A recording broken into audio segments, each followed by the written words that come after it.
Good evening, everyone. Welcome to our seminar about inflammatory bowel disease. Thanks, Dr. Zahraa, for supervised on our seminar. This seminar presented by me and Faisal Mohammed and Abdulrazak Mamon. Protocol about the seminar. First, introduction. Second, ulcerative colitis.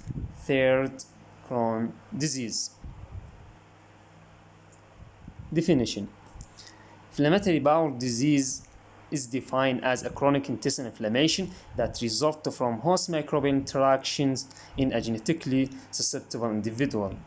Inflammatory bowel disease also defined as group of autoimmune disease that are characterized by inflammation of both the small and large intestine, in which elements of the digestive system are attacked by the body's own immune system.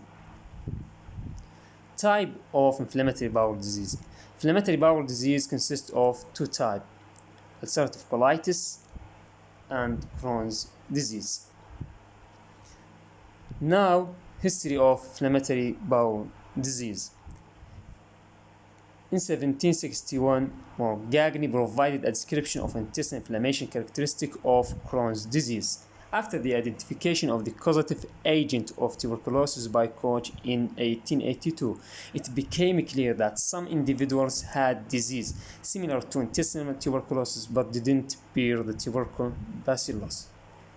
In 1932, the landmark publication of Krohn, Ginsberg, and Oppenheimer called attention to terminal ileitis as a distinct entity and chronic disease. What are the risk factors for developing inflammatory bowel disease? Smoking is one of the main factors for developing Crohn's disease. However, ulcerative colitis primarily affects non-smoker and ex-smoker. Age can happen at any age, but in most cases it starts before the age of 35. Gender. In general, inflammatory bowel disease affects both genders equally. Ulcerative colitis is more common among men, while Crohn's disease is more common among women. Family history. People who have a parent, sibling, or child with inflammatory bowel disease are at a much higher risk for developing it themselves. Ethnicity. Inflammatory bowel disease is present in all population. However, certain ethnic groups such as Caucasian and Ashkenazi have a higher risk. Now, Faisal talk about ulcerative colitis. Assalamu alaikum, I'm Faisal Mohammed and I will continue talking about the ulcerative colitis. So what's ulcerative colitis? It is a type of inflammatory bowel disease that causes long-lasting inflammation and ulcers in your digestive tract. Always involves the rectum and extend proximally in a continuous fashion to involve part or all of the colon. So ulcerative colitis affect the innermost lining, that means mucosa and submucosa of your colon and rectum. Symptoms usually develop over time rather than suddenly. Epidemiology of ulcerative colitis. In the United States of America, we have about 1 million people are affected with ulcerative colitis. It is more common in the Western and Northern Hemisphere. The incidence is low in Asia and Far East, and 3 times more than in Crohn's disease. Females are more affected than males. Peaks of disease at age between 15 to 25 years and smaller one at age between 55 to 65 years. Causes of ulcerative colitis. We have firstly triggering factors such as diet, drugs, infections, stress, allergens, with genetic tendency that go for altered immunity and cause ulcerative colitis. So the pathogenesis of ulcerative colitis. We have firstly genetic factors. It is common in Jews, first degree relative, and identical twins HLA association associated with autoimmune thyroiditis and SLE.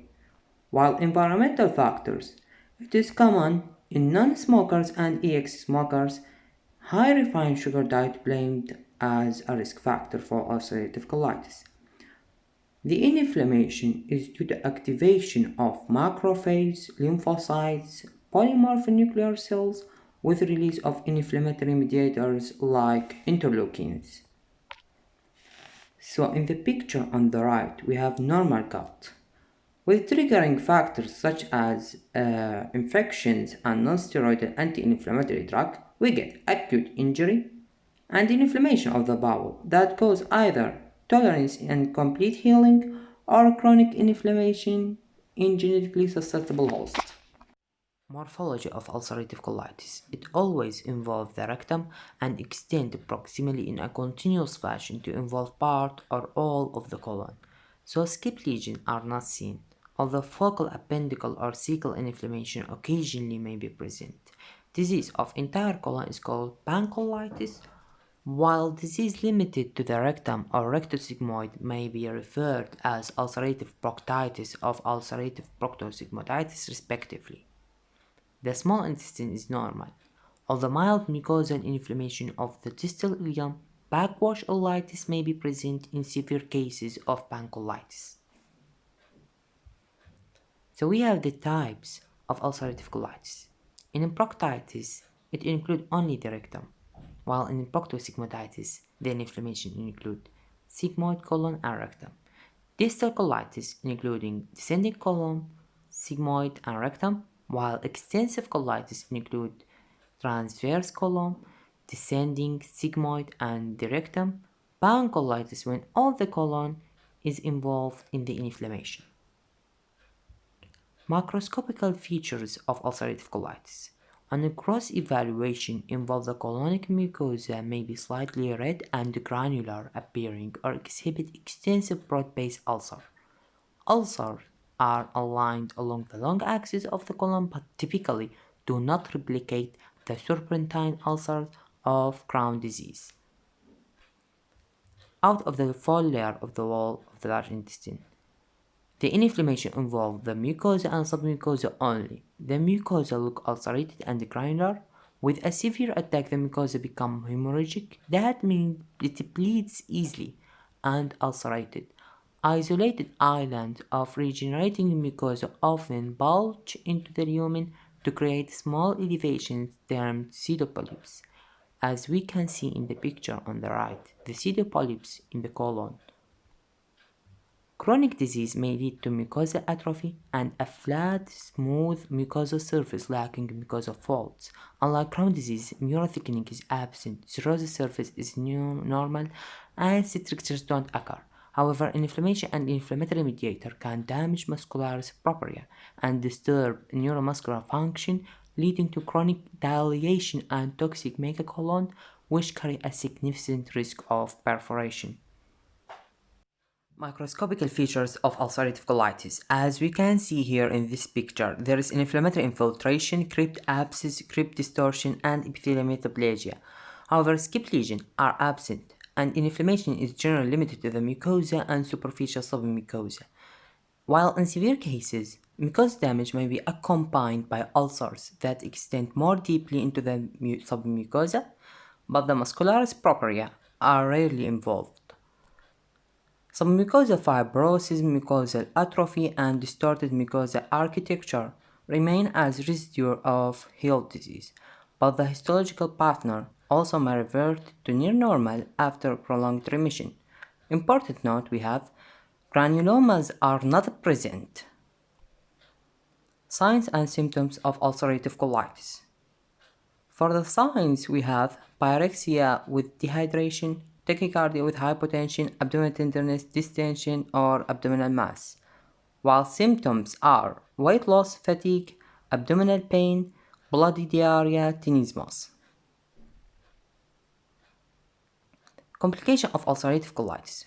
We have life-threatening complications like severe diarrhea and electrolyte derangement, massive hemorrhage, severe colonic dilation like toxic megacolon, with potential of perforation with peritonitis. Ulcerative colitis comes with high risk for colonic cancer. Diagnosis of ulcerative colitis. We have first a blood test to check for anemia or to check for signs of infection. Stool sample White blood cell in your stool can indicate ulcerative colitis, can also help rule other disorders. Colonoscopy to view your entire colon. Can also take a biopsy for laboratory analysis. X-ray and CT scan. X-ray, if severe symptoms, standard X-ray can rule out serious complications such as perforated colon, while CT scan of the abdomen or pelvis may also be performed if a complication from ulcerative colitis suspected. A CT scan can also reveal how much of the colon is inflamed. And now my colleague Abdulrazak will continue with you. Assalamu alaikum wa rahmatullahi wa barakatuh. I am Abdulrazak Mamon, and today I will introduce the Crohn's disease. At the first, how we can define the Crohn's disease is a type of inflammatory bowel disease that may affect any segment of the gastrointestinal tract from the mouth to the anus. The types of the Crohn's disease, according to the area that may affect it, there are 5 different types of the Crohn's disease, and I will explain that in the next slide. First, we have jejunolitis. Here we can see a part of the jejunum and the ileum is affected. Here we have an ileitis, as a part of the ileum is affected. And we have a gastroduodenal disease, or gastroduodenal Crohn's disease. We can see a part of the stomach is affected. And we have ileocolitis. Here part of the ileum and the colons is affected. And we have an Crohn's colitis. It's a part or segments of colon is affected. The most affected area by the Crohn's disease is ileocolic, followed by ileal, and the end is colic. So what's about the epidemiology of this disease? Is a worldwide distribution. The Crohn's disease is much more prevalent in the United States, in the Great Britain and Scandinavian than Central Europe, and is rare in Asia and Africa. In the United States, its annual incidence 3 to the 5 per 100,000 populations. It occurs at any age from the young childhood to the advanced age, and the peak of the incidence is between the second and the third decades of life. The female is slightly more affected than male, and the white skin is more affected than black. The Crohn's disease causes and risk factors. We have in genetics, or we have in smoking and autoimmune reactions, and we have in geographic locations, and we have non-steroidal anti-inflammatory drugs, antibiotics, and the contraceptive pill. Some scientific research that said that active smokers are more than twice as likely as non-smokers to develop Crohn's disease. So what's about the pathophysiology? Seriously, we will take it in general.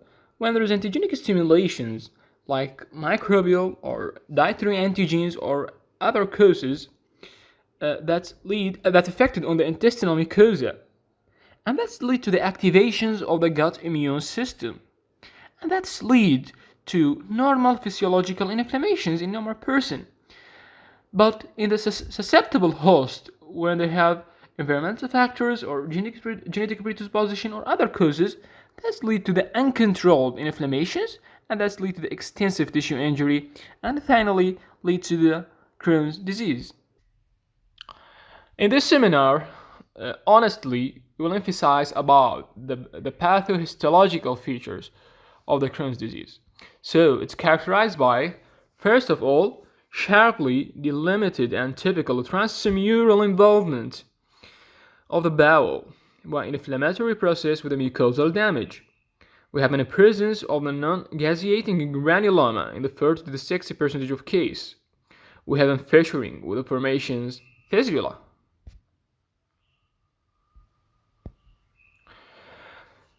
So we will start it with the serosa. In the diseased segment, the serosa become granular and dull gray, and often the mesenteric fat wrap around the bowel surface. That's called the creeping fat. As we see below, there is comparisons between the normal intestine and the Crohn's disease intestines. And we can see the mesenteric fat wrapping around the colons. And that's called creeping fat. Now, the wall of the intestinal wall is rubbery and thick. That's a result of edema, inflammations, and the fibrosis, and of course hypertrophy of the muscular subpropria. As a result, the lumen is almost always narrowed in the small intestine. And this is evidenced radiographically as the string sign, a thin string of the baryon passing through the diseased segment. Stricture may occur in the colon, but usually less severe. And the classical features of the Crohn's disease is sharp demarcations of the diseased bowel segment from adjacent and involved bowel. When multiple bowel segments are involved, the intervening bowel is essentially normal, and that's called the skip lesion. Here, we can see the skip lesions, and we can define it as wound or inflammations that is clearly patchy, skipping area that thereby are unharmed. So, what's about the mucosa? In the intestinal mucosa, early disease exhibits focal mucosal ulcer resembling canker sore. That's at the beginning of the disease. And we have an edema and loss of normal mucosal texture. But with the progressive disease, ulcer which causes or heal to be oriented along axis of the bowel. Here we can see a cobblestone appearance, and that's happened due to linear ulcerations. And the narrow fissure develop between the fold of a mucosa and often penetrating deeply through the bowel wall all the way to serosa.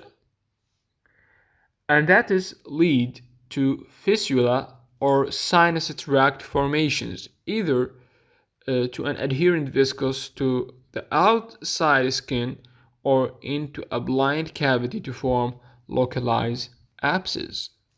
So what's about the microscopic examinations? The inflammation with the neutrophilic infiltrations in the epithelial layer and accumulation with the crypt to form the crypt abscesses. We have an ulceration and we have a chronic mucosal damage, and the granuloma may be present anywhere in the alimentary tract. Here we have a biopsy from the patient with the Crohn's disease. We can see a fissure that extends from the mucosal to the muscle layer, and we have an ulcer in upper right, and we have lymphocyte aggregation of the lymphocyte. Here we have a biopsy from patient with the Crohn's disease. We can see the central granuloma. We can see knotted epithelial macrophages. Here, patient with a pyloric metaplasia and a numerous Paneth cell are noted in the depth mucosa of patient with the Crohn's disease. What's about the sinus symptoms? We have weight loss, we have fatigue, we have nausea, we have vomiting, we have abdominal pain and diarrhea and rectal bleeding. What's about the sign? We have pyrexia, we have dehydrations and abdominal tenderness and the tachycardia and the hypotensions, and maybe perianal lesions. The Crohn's disease diagnosis: we have a colonoscopy. We can make upper or capsule endoscopy, or abdomen CT scan, or blood test and stool tests. Now, the difference between the Crohn's and the ulcerative colitis. So, let's start with the depth of inflammations. In the ulcerative colitis, we just have a mucosal, but in the Crohn's disease, we have a transmural. The patterns of the disease: in the ulcerative is contiguous, and in the Crohn's disease skip areas. The locations in the ulcerative is a colorectum, and the Crohn's can affect any segment of the GIT. Rectal involvement in the ulcerative is usual, and the Crohn's is less common. Ileal disease in the ulcerative is backwash ileitis, 15 to the 20% of the patients, and the Crohn's disease is common. Fistula in the ulcerative colitis is rare, and the Crohn's disease is common. Perianal disease in the ulcerative is rare, and in the Crohn's disease is common. The granuloma is unlikely in the ulcerative, as about 10 to the 30% of patients have granuloma. in any part of the alimentary tract. So the overt bleeding in the ulcerative is usual, and the Crohn's is less common. The malnutrition in the ulcerative colitis is unlikely, and the more common is the Crohn's disease. And the cancer risk, we have an colorectal cancer or cholangiocarcinoma if the primary sclerosing cholangitis is present. That is in the ulcerative colitis. But in the Crohn's, we have a colorectal cancer too, and a small bowel cancer, depending on the disease locations. In the tobacco use, in the ulcerative colitis, we have protective patterns, but in the Crohn's disease, we have harmful patterns. So, lastly, we have three specimens. We have normal, and the Crohn's disease, and ulcerative colitis. In the Crohn's disease, we can see there is fat wrapping around the large intestine, and we have thickening in the wall, and we have fissure. We have a cobblestoning in the mucosa. In the ulcerative colitis, we can see there is ulceration in the mucosa. There is no thickening in the wall. There is no wrapping of the fat, and we can see surviving mucosa that's called, or what's called, pseudopolyps. At the end, if you have any question, you can write it in the comment, and thank you for your listening.